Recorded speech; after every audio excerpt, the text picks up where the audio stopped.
우리가 지난주 3절로 14절 말씀을 통해서 하늘에 속한 신령한 복이 무엇인지를 우리가 알았다면, 오늘 이제 15절로 23절 말씀을 통해서 바울의 간절한 기도, 이 기도를 통해서 성도라면 어떤 기도를 해야 하는지, 정말 내가 사랑하는 사람들을 향하여 어떤 기도를 해야 하는지 사도 바울이 분명히 알게 해주는 거예요.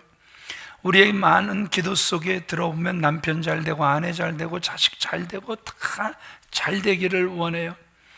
그런데 어떻게 해야 진짜 잘 되는 것인지, 앞으로 우리 기도의 변화를 사도 바울이 원하며 그의 간절한 마음의 소원을 기도로 올려드리는 모습을 우리에게 보여주고 있어요. 한 청년이 이제 그 고민을 털어놓는데, 한 자매를 만나서 너무너무 결혼하고 싶어서 이제 그 집에 찾아가서 결혼하게 해달라고 그랬더니 장모님이 조건을 하나 탁 내놓는데 다른 조건이 없어요. 예수 믿어, 그러면 결혼 허락할게. 그래 이제 교회를 다녀야 된다고 하니까 교회를 다니긴 다니는데, 여러분 뭐가 문제죠? 안 믿어지는 게 문제란 말입니다.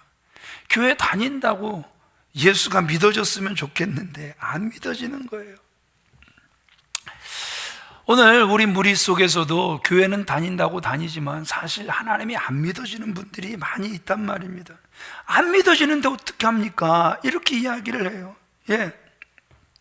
그래서 우리는 안 믿어지는 것을 문제라고 하는데, 더 근본적인 문제가 무엇이냐 하면, 하나님이 안 믿어지는 것은 눈에 안 보여지고 손에 안 만져지기 때문에 안 믿어지는 것이 아니라, 영적인 눈이 뜨여지지 않았기 때문에 그 하나님이 믿어지지 않는 것이다. 오늘 사도 바울은 우리에게 말씀하고 있다라는 것이죠.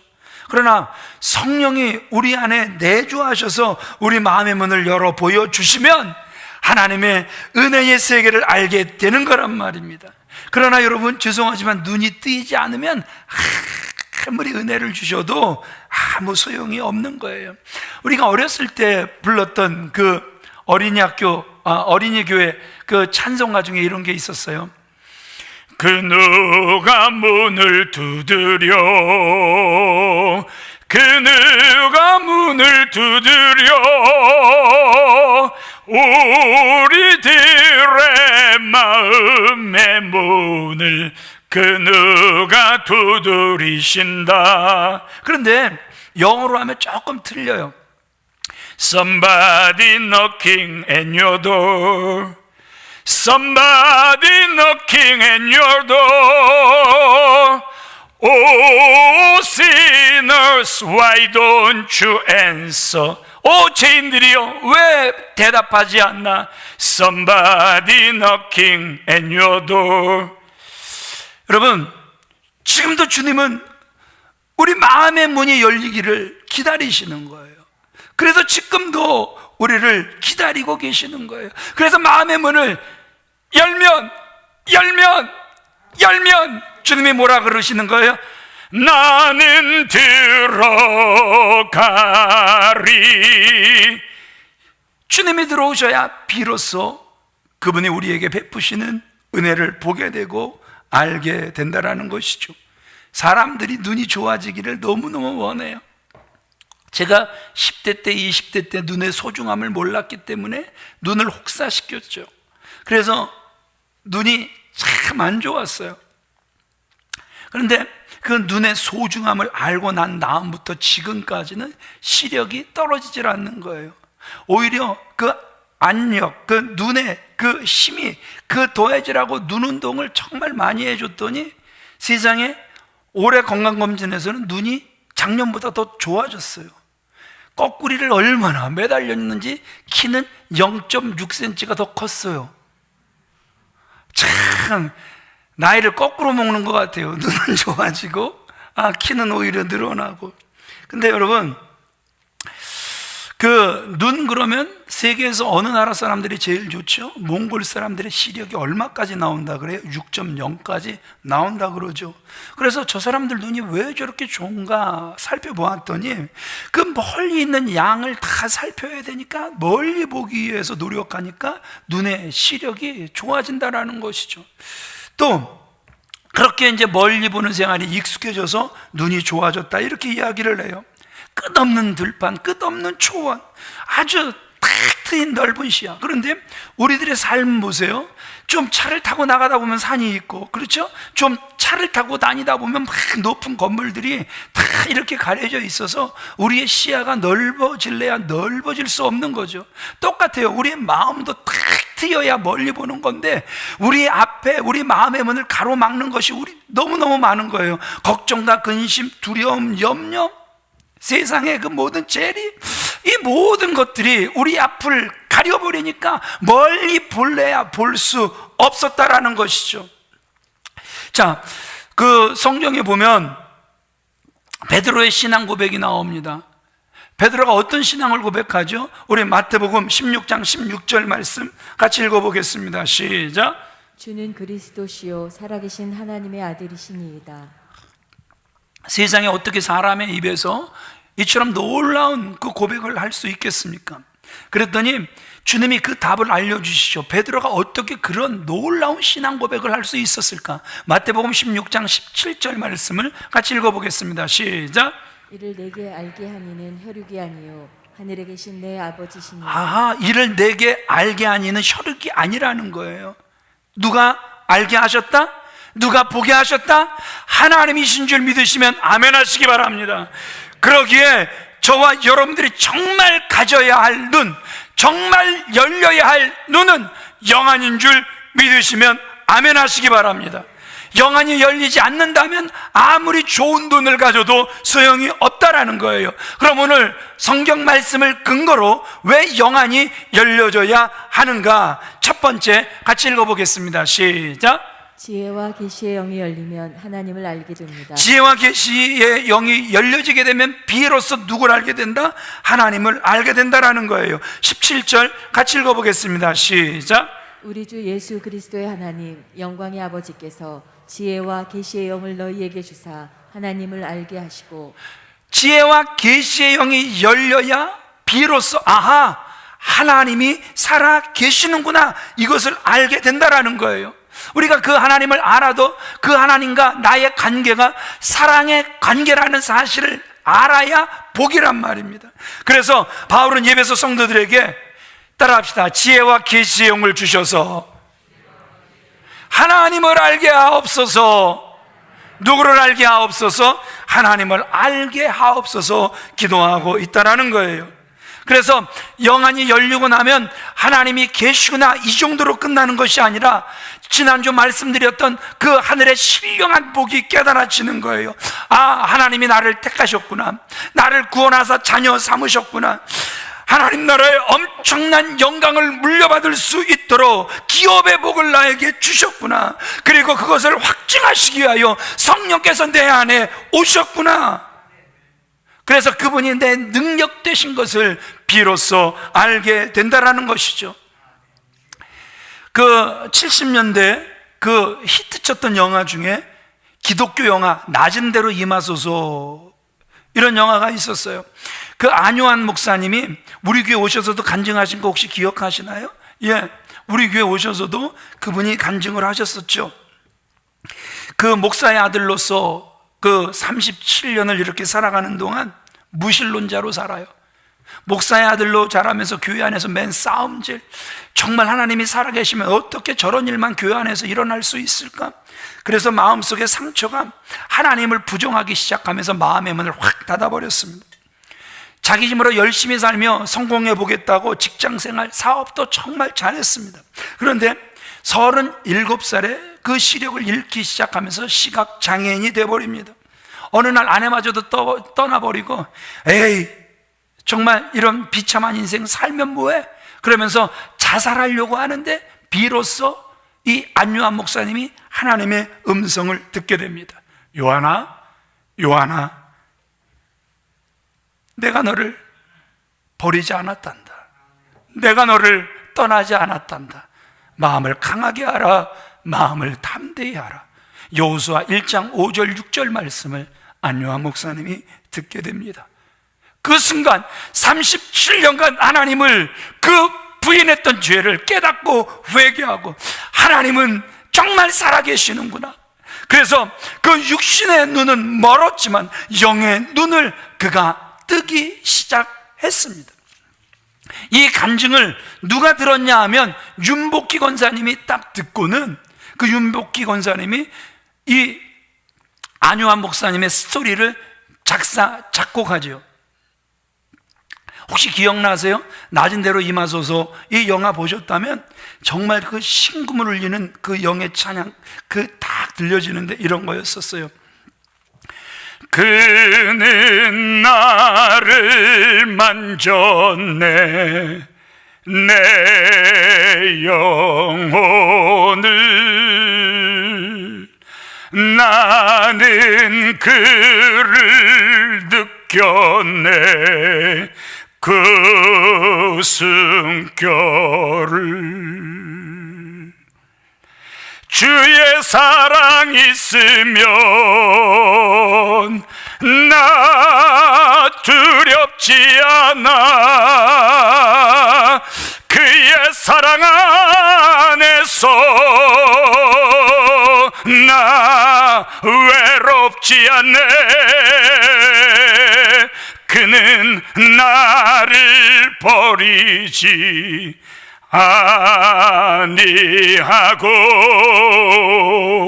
그는 나를 떠나지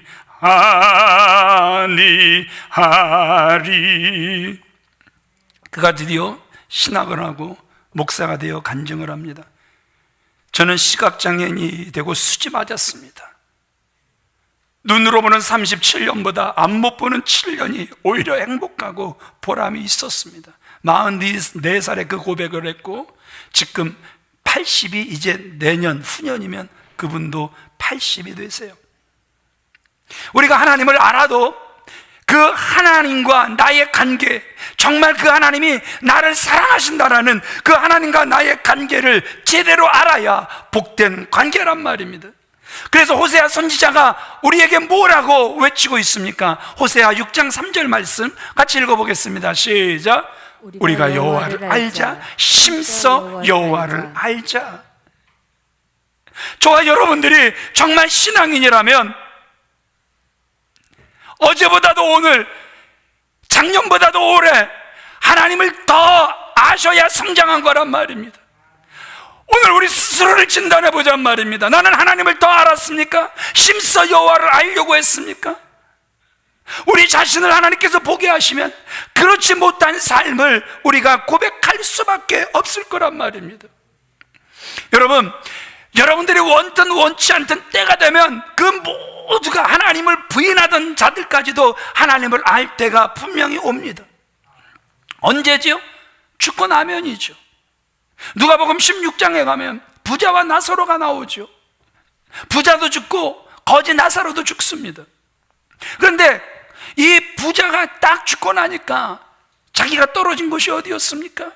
지옥이었죠. 자기 집에서 떨어지는 그 부스러기로 배를 채웠던 거지 나사로는 아버지 아브라함의 품에 안겨 있는 거예요.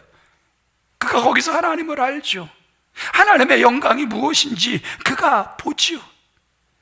그러나 여러분 어떻습니까? 그가 그 고통에서 건짐받지를 못합니다. 살아도 믿지 못한 것이 그저 원통할 뿐이죠. 예수님을 믿고 난 다음 우리의 미래는 정말 황홀할 정도란 말입니다. 그 부자가 그 아브라함에게 뭐라고 호소합니까?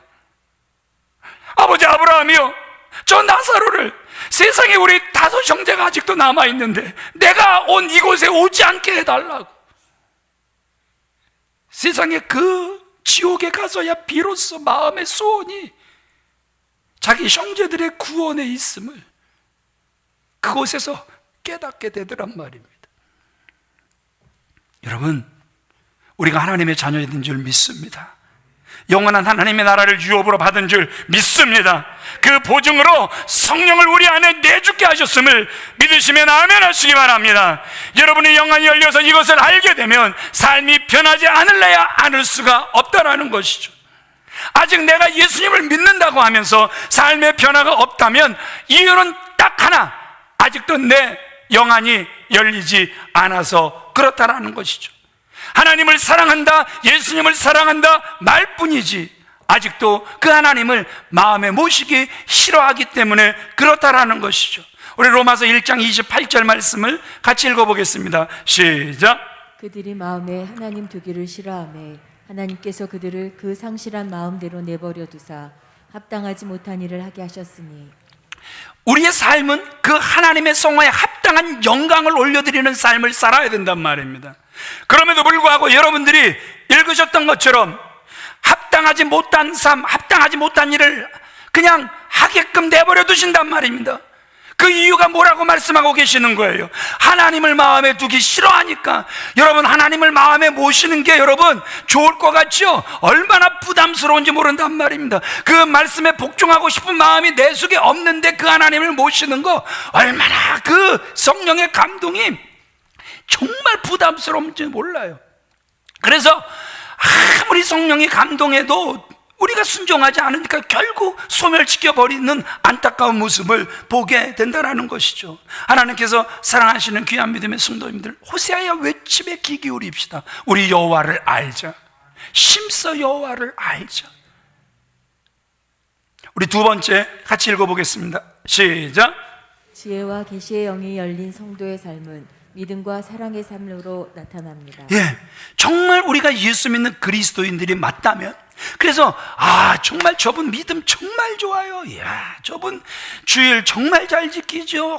오후까지 정말 빠짐없이 수요일 심야 구역 모임, 저분 정말 예배 잘 드리세요. 정말 믿음 정말 좋은 분이세요.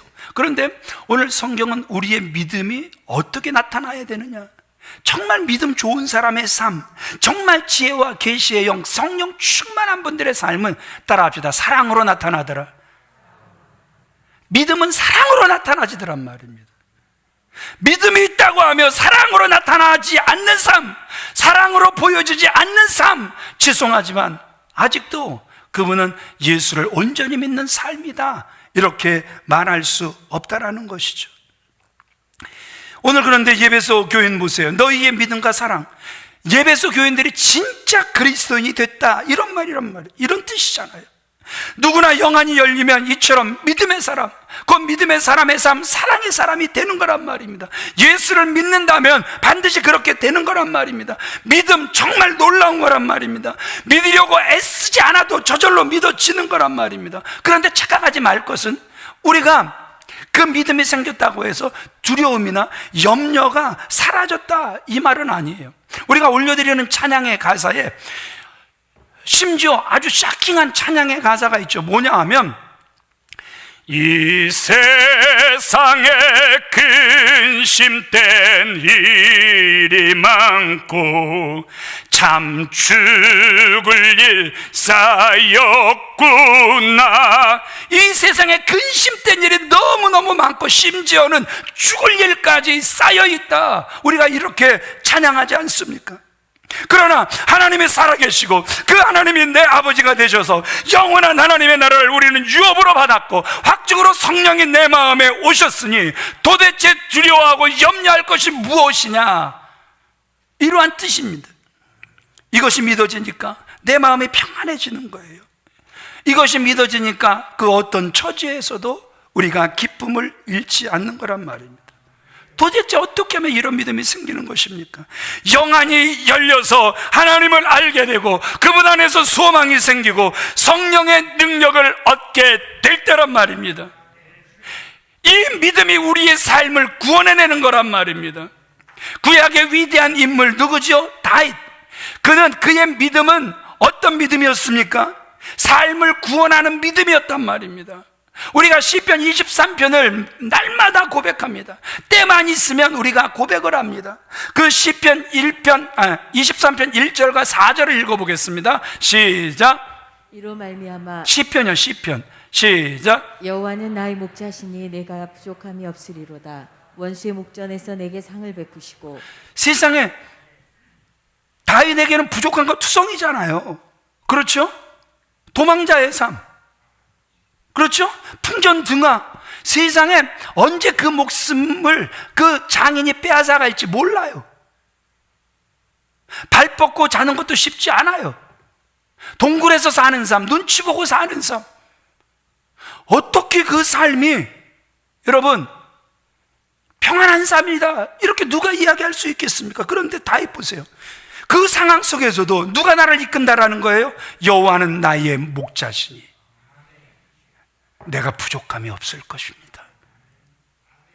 세상에 그의 믿음은 그의 삶을 구원해내잖아요. 그 어려운 삶 속에 빠져드는 것이 아니라 그 삶을 구원해내잖아요. 원수의 목전에서. 세상에 원수, 우리가 보통 사람을 원수라고 합니까? 웬만해서 우리가 원수라는 소리 안 하잖아요. 부부가 한 4, 50년, 한 5, 60년 살다 보니까 참 천생연분이 아니라 평생 왼수가 된다고 하긴 하지만, 여러분 원수라는 말 정말 위기 상황 아니면 정말 자기를 죽이려고 덤벼드는 사람 아니면 원수라는 말 우리가 쉽게 안 쓰잖아요. 그런데 원수의 목전에서 내게 상을 베푸시고, 여러분 다윗의 믿음은 자신의 삶을 구원해내는 믿음이었음을 우리에게 보여주고 있단 말입니다. 얼마나 큰 복을 다윗이 받았는지 모르더란 말입니다. 로마서 8장 18절 말씀 우리 같이 읽어볼까요? 시작. 생각건대 현재의 고난은 장차 우리에게 나타날 영광과 좋게 비교하시. 자, 현재의 고난. 그러나 우리가 현재의 고난을 보라는 거예요? 무엇을 보라는 거예요? 우리에게 나타날 영광을 보라는 거예요. 비교가 안 된다라는 거예요. 고난 있다. 반드시 고난이 있다라는 거예요. 여러분들이 고난을 피해갈 수 있다? 아니요, 없다라는 거예요.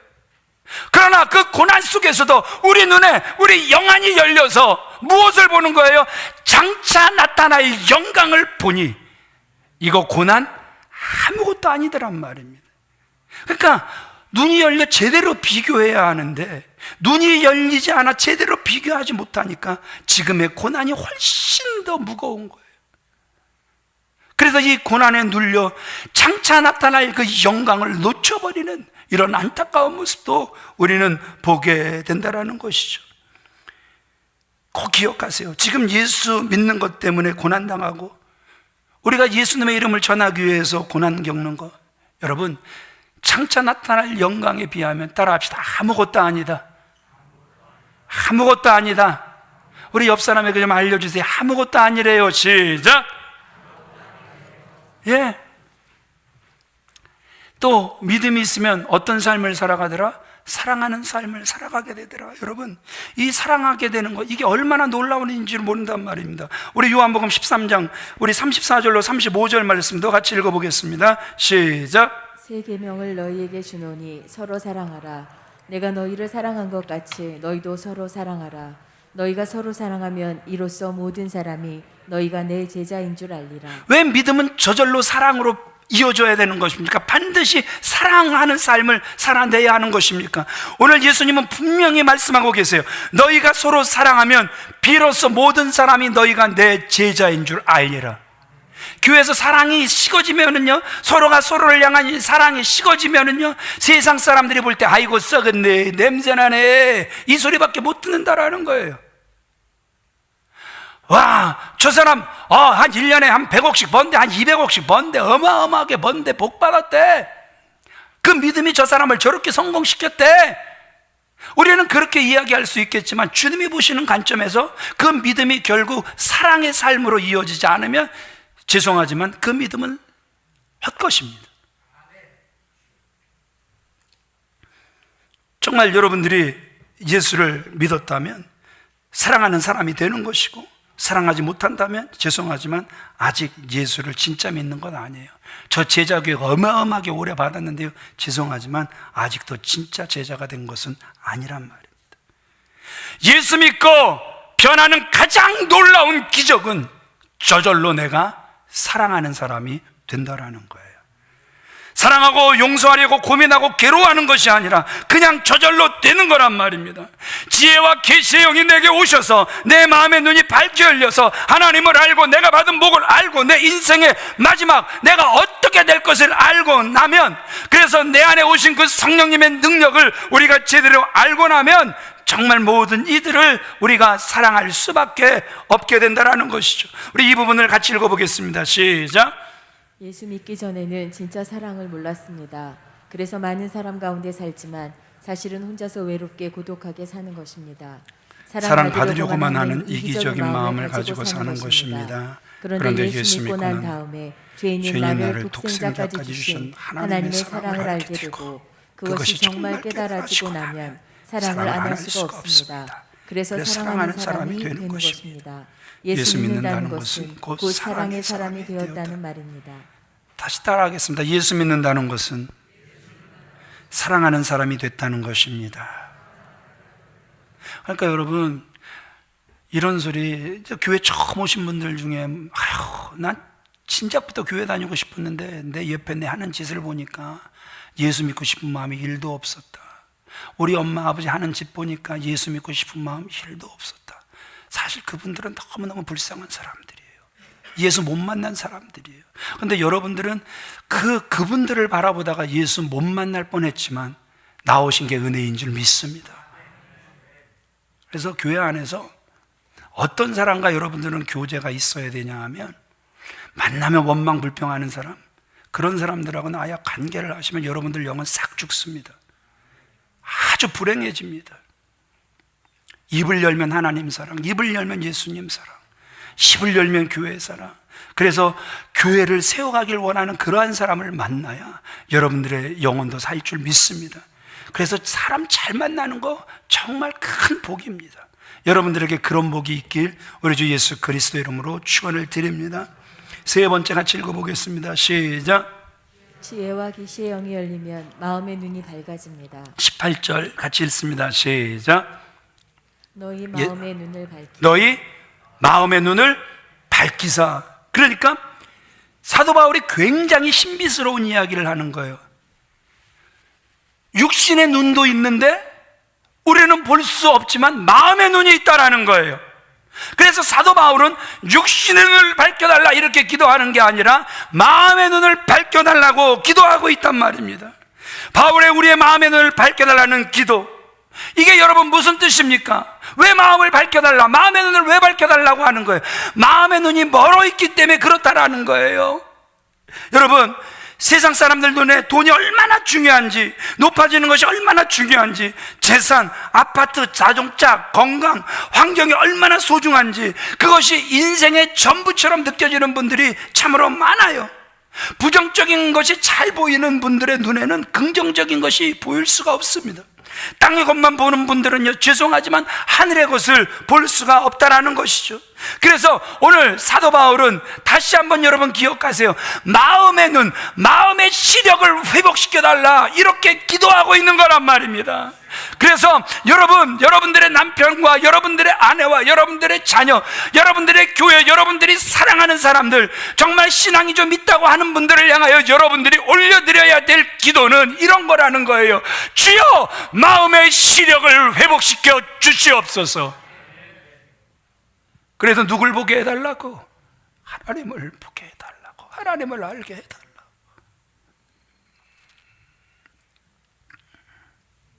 우리 18절, 19절 사도 바울이 왜 마음의 시력, 마음의 눈을 밝혀달라고 하는지 같이 읽어보겠습니다. 시작. 너희 마음의 눈을 밝히사 그의 부르심의 소망이 무엇이며 성도 안에서 그 기업의 영광의 풍성함이 무엇이며 그의 힘의 위력으로 역사하심을 따라 믿는 우리에게 베푸신 능력에 지극히 크심이 어떠한 것을 너희로 알게 하시기를 구합니다. 지금 사도 바울은요, 세 가지를 보게 해달라고 기도하는 거예요.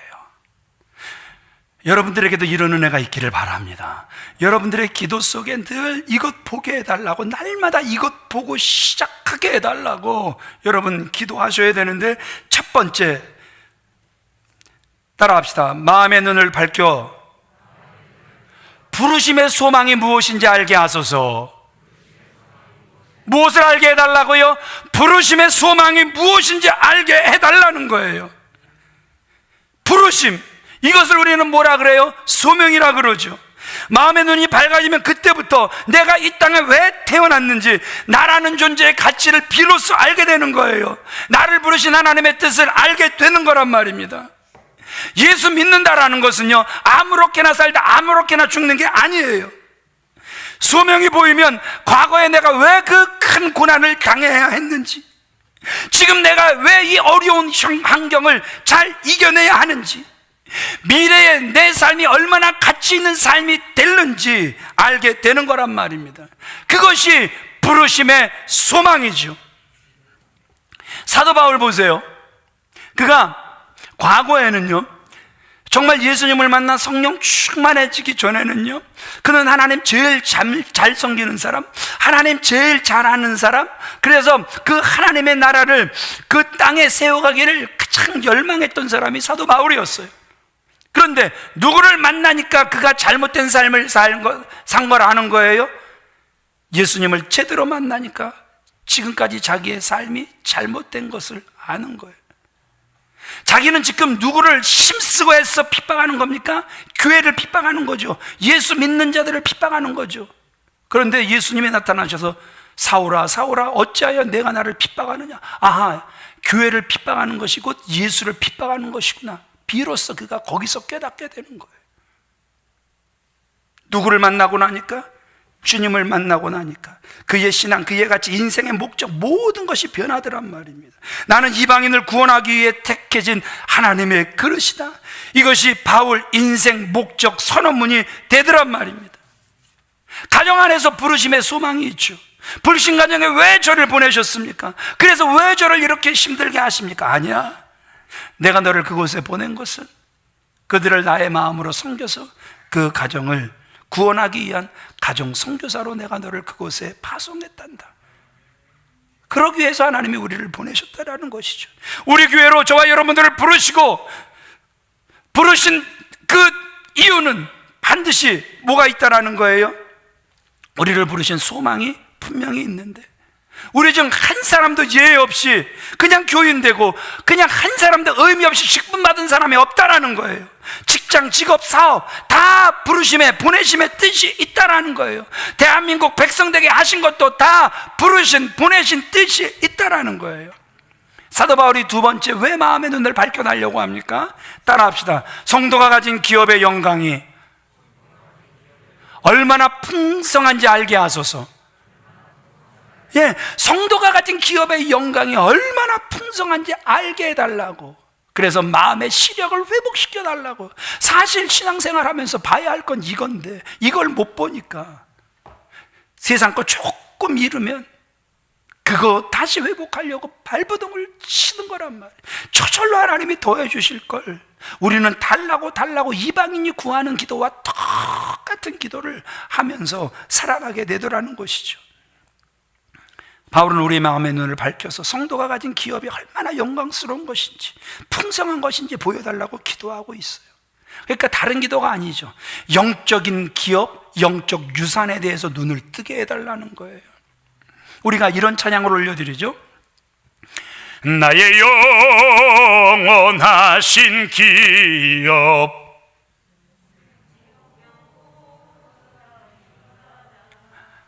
지금 뭐라 그러셨어요? 10,000원보다 귀하다? 1,000원보다 귀하다? 정말 나의 영원하신 기업, 생명보다 귀하다. 우리가 찬양은 이렇게 올려드린단 말입니다. 그런데 그분이 우리에게 허락하신 그 기업이 정말 천하보다 귀하십니까? 우리가 조금도 부끄러움이 없이 그렇습니다, 아멘, 아멘, 우리가 두 손 들고 아멘 할 수 있겠습니까? 언제부턴가 우리의 영이 공격당하기 시작하면서 우리 마음의 눈이 사도 바울이 안타까워하는 것처럼 어두워진 거예요. 그래서 봐야 할 걸 못 봐버린 거예요. 오늘 다시 한번 이 사도 바울의 간절한 부르심, 저와 여러분들의 부르짐이 되시길 원합니다. 그래서 다시 한번 예수 믿는 행복, 교회 생활의 재미, 충성하고 헌신하는 멋 알고 살게 해달라 기도하는 거예요. 성령 충만의 기쁨, 성경 공부하고 기도하는 재미, 용서하고 사랑하는 그 복을 알고 살게 해달라고 사도 바울이 기도하고 있다는 것이죠. 여러분, 이 세상에서 손해 좀 보고 살아도 천국 가면 다 갚아주실 줄 믿으시면 아멘 하시기 바랍니다. 그저 너무 속상해하고 살지 마세요. 왜 그렇게 속상해하고 사세요? 어떤 분이요, 정말 비참하게 생을 마치시는데 얼마나 그게 안타까웠는지 몰라요. 성령이 그분을 얼마나 많이 만져주셨는데 그놈의 분노가 그냥 그분을 떠나지 않고 또 사로잡고 또 사로잡고 또 사로잡아. 결국 물론 그분이 사기당해서 날린 돈이 수십억이에요. 분노가 치밀겠죠. 그런데 그 분노의 결과가 결국 그분도 죽이더란 말입니다. 여러분, 얼마나 안타깝습니까? 분명히 그래, 큰데 돈 띄어먹은 그 인간, 수십억 띄어먹은 그 인간, 보면 볼수록 우라통이 터질 텐데도 나의 마음으로 네가 그를 용서하고 사랑했구나, 잘했다, 착하고 충성된 종아.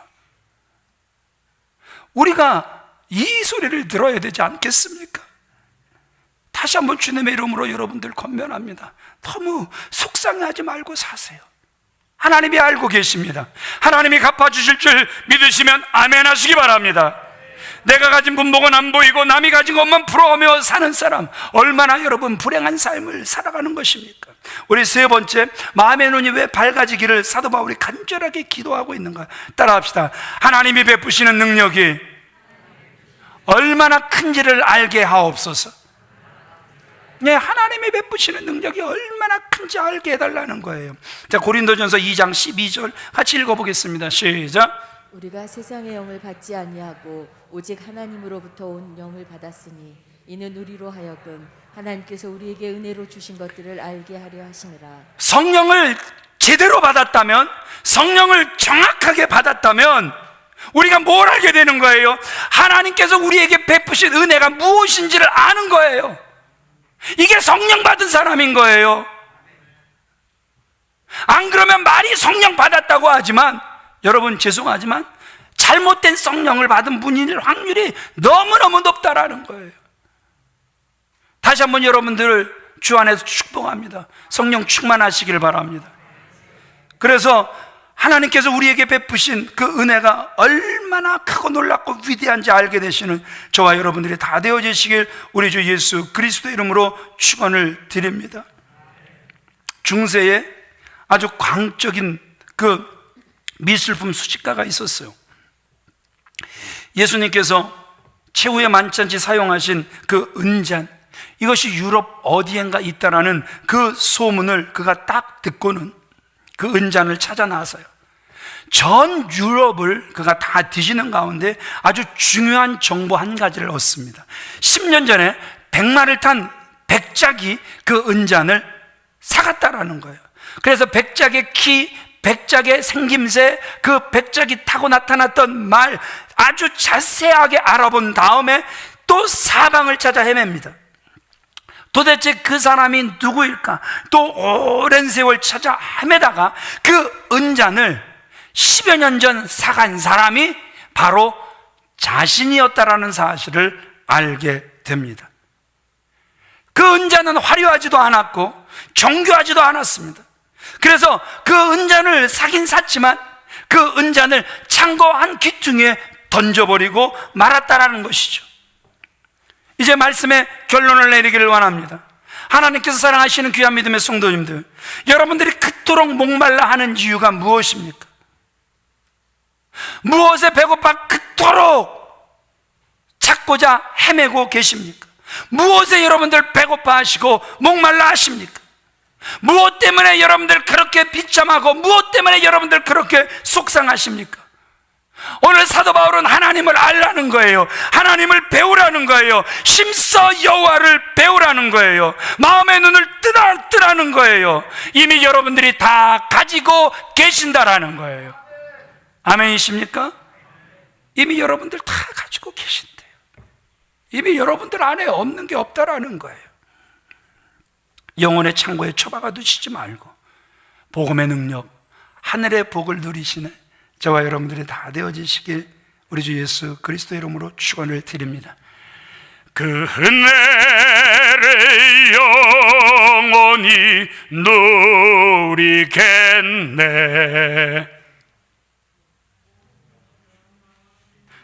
1년 7개월 동안 찬송도 까먹으셨나요? 그 평안이 쉬리로다. 그 은혜를 누리는 사람들 마음속에는 무엇이 있는 거예요? 세상 사람 그 누구도 빼앗아갈 수 없는, 세상 그 누구도 흔들 수 없는 그 마음의 평화를 영원토록 누리게 돼 있다. 성경은 우리에게 이렇게 말씀하고 계시는 거예요. 그래서 하나님을 더욱더 경험하시고 성령님을 더욱더 경험하시는, 예수님의 사랑을 더욱더 경험하시는 저와 여러분들 다 되어지시길 우리 주 예수 그리스도의 이름으로 축원을 드립니다.